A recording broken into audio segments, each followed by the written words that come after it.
जय मसीह की सबको। कैसे आप सब? मैं उम्मीद करती हूँ कि मेरे परमेश्वर ने आप सबको संभाल के रखा होगा। और चलिए चलते हैं आज के परमेश्वर की वचन की तरफ। और मेरा परमेश्वर आप सबको आशीष दे। वचन के पढ़े और सुने जाने पर मुझे भी आशीष दे, आपको भी आशीष दे। तो चलिए चलते हैं परमेश्वर के वचनों की तरफ। और जब वह चेलों के पास आया तो देखा कि उनके चारों ओर बड़ी भीड़ लगी है और शास्त्री उनके साथ विवाद कर रहे हैं। और उसे देखते ही सब बहुत ही आश्चर्य करने लगे और उसकी ओर दौड़कर उसे नमस्कार किया। उसने उनसे पूछा, तुम इनसे क्या विवाद कर रहे हो? भीड़ में से एक ने उसे उत्तर दिया कि हे गुरु, मैं अपने पुत्र को, जिसमें गूंगी आत्मा समाई है, तेरे पास लाया था।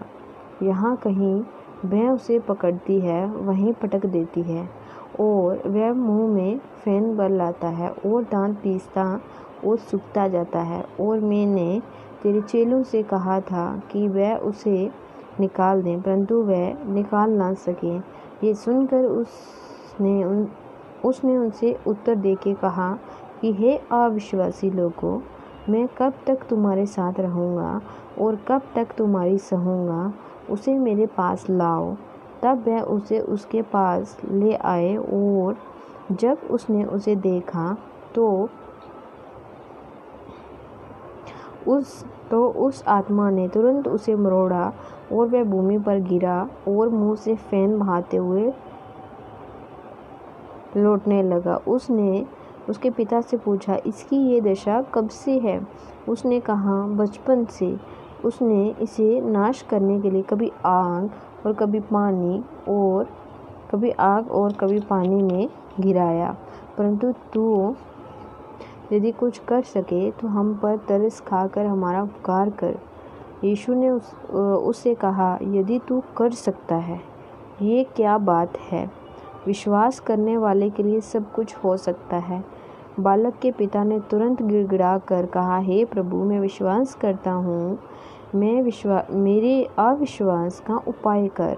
जब यीशु ने देखा कि लोग दौड़कर भीड़ लगा रहे हैं, तो उसने अशुद्ध आत्मा को ये कहकर डांटा कि हे गूंगी और बहरी आत्मा, मैं तुझे आज्ञा देता हूँ, उसमें से निकल आ और उसमें फिर कभी प्रवेश न कर। तब वह चिल्लाकर और उसे मरोड़ कर निकल आई, और बालक मरा हुआ सा हो गया।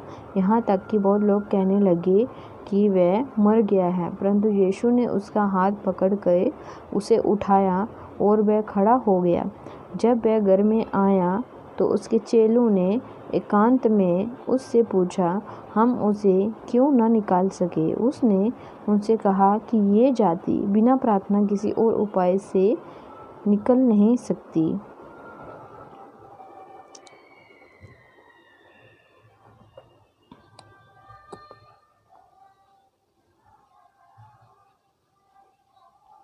तो ये था आज का परमेश्वर का प्यारा सा वचन। तो आप सबने भी देखा होगा, मेरे साथ जो हुआ मैं वो बता रही हूँ। कि बार ऐसा होता है ना, जो अशुद्ध आत्माएं जो होती हैं वो हमारे शरीर को, क्योंकि हमारा शरीर जो है, हमारा मन जो है परमेश्वर का मंदिर है, और वो हमारे शरीर को नाश करना चाहती हैं। और वो नाश करने के लिए हमारे ऊपर तरह तरह के प्रहार करती हैं।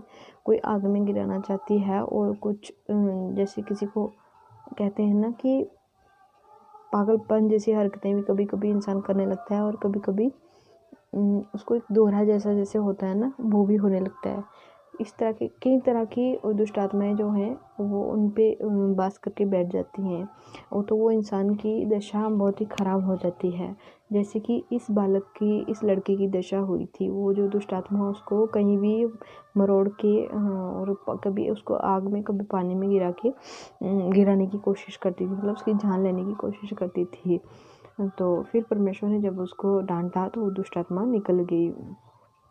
तो ये सब चीज़ें विश्वास और प्रार्थना के द्वारा ही निकल सकती हैं।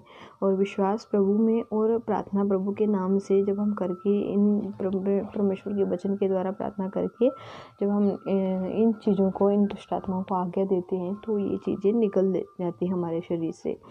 तो मेरे साथ जो होता था, मैं खुद की बताऊँ तो मैंने अपने पहली वीडियो में शेयर किया हुआ है कि मेरे साथ क्या होता था। और अब जब से मैं परमेश्वर में आई हूँ तब से मैं बिल्कुल ठीक हूँ। मुझे किसी भी तरह की, इस तरह की कोई प्रॉब्लम नहीं हुई है। और इसी के साथ जबकि मैं परमेश्वर से अभी, हाँ, 1-2 साल पहले की बात करूँ ना, जब मैं घर पे थी तब की।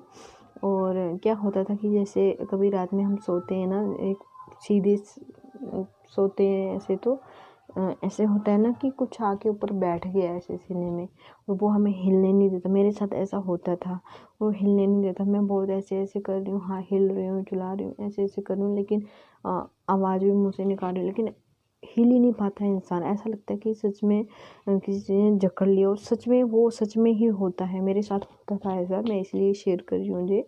और मेरे साथ ऐसा पर्सनली हुआ है। तो और घर में भी, वहाँ गाँव में लोग सब कहते हैं कि ऐसा कुछ होता है, जो अपना ही कुछ साया रहता है, जो क्या, ऐसा कुछ नहीं होता है। अपना साया, अपनी परछाई, ऐसा कुछ नहीं होता है। ये दुष्ट आत्माएं रहती हैं जो ऐसा करती हैं। और जैसे कि हम सोते हैं, सोते हुए हमारे ऊपर इस तरह का अटैक करते हैं। और मैं अभी बताऊँ, जब भी मैं कभी ऐसा मेरे साथ होता था, मैं हमेशा परमेश्वर को पुकारती थी, परमेश्वर मुझे छोड़ा, परमेश्वर मुझे छोड़ा, परमेश्वर मुझे छोड़ा। और जब मैं परमेश्वर को ऐसे ऐसे बोलती थी तो तब ही इस चीज़ से मुक्त होती थी। और तब तक मुझे बहुत ही ऐसे लगता था कि मतलब दबा दिया किसी ने, अब मैं हिल ही नहीं पाऊँ, अब हाथ पैर बिल्कुल काम नहीं करते हैं, ऐसा होता है। तो इस तरह का ऐसा होता है। लेकिन जब से मैंने अपनी प्रेयर लाइफ, परमेश्वर के वचनों को पहला स्थान दिया है, और मैं 3 बार 4 बार जब भी होता है परमेश्वर के वचन को पढ़ती हूँ और प्रार्थना करती हूँ, ज़्यादा से ज़्यादा जितना होता है प्रार्थना करती हूँ, तो तब से मैं इन सब चीज़ों से मुक्त हो चुकी हूँ। और अब मतलब आज मुझे 1 साल हो गया है, 1 साल पूरा हो गया है जब तक कि मुझे इस तरह की कोई प्रॉब्लम नहीं हुई है बिल्कुल भी। और चाहे मैं सीधा ऐसे हाथ रख के कैसे भी सोते टाइम हो, कभी मुझे इस तरह की कुछ प्रॉब्लम नहीं हुई है। नहीं तो मुझे ना कभी कभी मुझे भी ऐसा होता था, कभी ये ऐसा तो होता ही था, लेकिन उसके बावजूद भी कभी कभी ना कुछ डरा रहा है, ऐसे होता था ना। कभी कोई लोग कहते हैं कि इस तरह के हमें डरावने सपने में हमें ऐसा दिखाई देता है। तो मेरे साथ भी ऐसा होता था। कभी जो मरे हुए लोग हैं वो मेरे पीछे भाग रहे हैं, मुझे मतलब एकदम डरावना जैसा लगता है ना। कोई मरे हुए इंसान को दिखता है तो अगर वो ऐसा लगता है कि भूत बन के वो आ गया है, तो वो इंसान बहुत ही डर जाता है और ऐसा लगता है कि वो रियल में ही हो रहा है।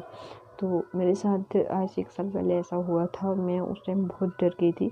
सुबह तक मैं उस चीज़ को बोल नहीं पा रही थी। और जिनको मैंने देखा था वो मतलब हमारे ख़ास पहचान वाले ही थे। मेरी एक फ्रेंड थी, उनके हस्बैंड थे, और मैं बहुत डर गई थी, लेकिन मैंने उसके साथ शेयर नहीं किया। मैंने उनको यही बताया कि हाँ, मैंने उनको आज देखा सपने में, लेकिन मैंने शेयर नहीं किया कि ऐसा कुछ मैंने इस तरह का देखा। और मैं बहुत डर गई हूँ, और मैंने हाथ में मतलब बाइबल पकड़ी हुई है और मैं भाग रही, मैं एक लड़की और है, भाग रही हूँ और परमेश्वर की मतलब परमेश्वर प्रेयर ही कर रहे हैं, परमेश्वर बचा हमें, बचा। तो तब तक ऐसे करके मुझे आँख खुलती है तो ऐसा लगता है नहीं तो सपना था। लेकिन मैं वो आज भी वो दिन याद करती हूँ, मुझे ऐसा लगता है कि सच ही हो रहा था मेरे साथ। और मैं वही बता रही हूँ, ये आज से 1 साल पहले की बात है। और 1 साल पहले की मेरी जो प्रेयर लाइफ है वैसी नहीं थी। और आज जब से मैं परमेश्वर में इस तरह बड़ी हूँ, और तब से मुझे इस तरह का कुछ भी दिखाई नहीं देता। मैं सच कह रही हूँ, मुझे कोई भी सपने में बुरे तरीके सपने, कभी सांप, जब भी कभी कुछ इस तरह का कुछ भी नज़र नहीं आता, बिल्कुल कुछ नज़र नहीं आता है अभी। और यह है मेरे परमेश्वर का हाथ। मेरे परमेश्वर का हाथ अगर मुझ पे है तो मुझे इस तरह की चीज़ें, हाँ, अगर हम परमेश्वर से दूर होते हैं तो ये चीज़ें हमारे कभी ना कभी हमारे कहते हैं ना परेशान करने आ जाती हैं। तो ऐसा होता है। तो इसलिए मैं कहती हूँ कि परमेश्वर के वचन में बने रहिए, परमेश्वर प्रार्थना करते रहिए, परमेश्वर की महिमा, परमेश्वर की स्तुति और परमेश्वर की आराधना करते रहिए। आराधना का तो आनंद ही अलग है। तो आप जितने प्रार्थना में बढ़ेंगे, जितने वचनों में पढ़ेंगे, इन सब चीज़ों से आज़ाद और मुक्त हो जाएंगे। और मैं ये कह रही हूँ कि जिस किसी को अगर ऐसी प्रॉब्लम होती है तो परमेश्वर को पवित्र वचनों को पढ़िए, एक नहीं 3-3 बार पढ़िए और प्रेयर करिए। आप परमेश्वर आप सबको, आपको कहीं जाने की ज़रूरत है ही नहीं है, कहीं भी जाने की ज़रूरत नहीं है। वो कुछ भी आपको कहते हैं ना, लोग कहते हैं काला धागा पहनो, मेरे हाथ आप दे सकते हैं, कुछ नहीं है मेरे हाथों में, कुछ भी आपको पहनने की ज़रूरत नहीं है। सिर्फ आप परमेश्वर के वचन को पहनना है, प्रार्थना को करना है परमेश्वर से। आपको कोई भी चीज़ आपको टच नहीं कर सकती, ठीक है। कोई भी जादू टोना आपके पास नहीं आ सकता। इतनी ताकत और इतनी सामर्थ्य मेरे परमेश्वर के नाम में। चलिए, परमेश्वर आप सबको ब्लेस करे। सबको जय मसीह की।